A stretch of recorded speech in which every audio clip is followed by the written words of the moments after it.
Karimnagar CP గౌసవ్ అలం ఎవరైతున్నారో తను ఒక ముస్లిం సామాజిక సంబంధించినటువంటి వ్యక్తి. సో ఆయన తురుకోడు అంటూ కౌశిక్ రెడ్డి, స్థానిక ఎమ్మెల్యే కౌశిక్ రెడ్డి చేసిన వ్యాఖ్యలను మీరు ఎట్లా చూస్తున్నారు? ఫస్ట్ ఆఫ్ ఆల్ ఇతని బిహేవియర్ మనం ముందు కూడా చూసినాం. అవును, డిస్టర్బ్ చేసే మెంటాలిటీ, ఇటువంటి ప్రాబ్లం రాకూడదని చెప్పి కమిషనర్ గారికి హైకోర్టు ఆర్డర్ చూపెట్టి మీరు మాకు లా అండ్ ఆర్డర్ కొంచెం చూసుకోండి అని చెప్పడం అంతే. ఆ హైకోర్టు ఆర్డర్ని ఇంప్లిమెంట్ చేస్తున్న ఐపీఎస్ కమిషనర్ అతనికి చెప్పిండ్రు మీరు ఒక్కరు వచ్చి దర్శనం చేసుకోండి, మీకు ప్రోటోకాల్ ఇస్తాము, మీకు అన్ని విధాల.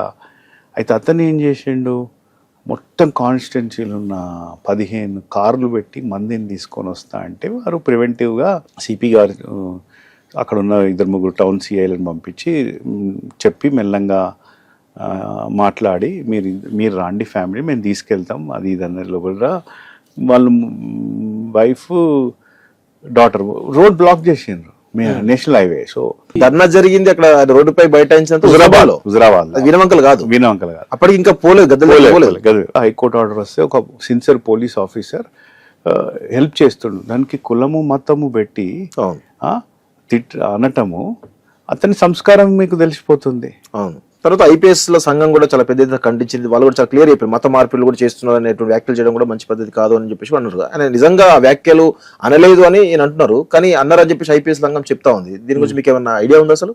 నాకు అక్కడ నేను యాక్చువల్ మేము వేణువంకలు ఉన్నాం కదా, ఓకే, అక్కడ లేను కాబట్టి నేనేం చెప్పదు దాని గురించి నాకు తెలియదు. ఒక క్లారిటీ లేదు. అదైతే తెలుసు, ఓకే, ఒకటైతే చూసిన సమ్ వర్డ్ యూజ్ చేశాడు, నేను అనదలుచుకోలేను. అవును అవును, ఆ వర్డ్ యూజ్ చేసింది అయితే నేను వీడియోలు చూశాను. ఓకే.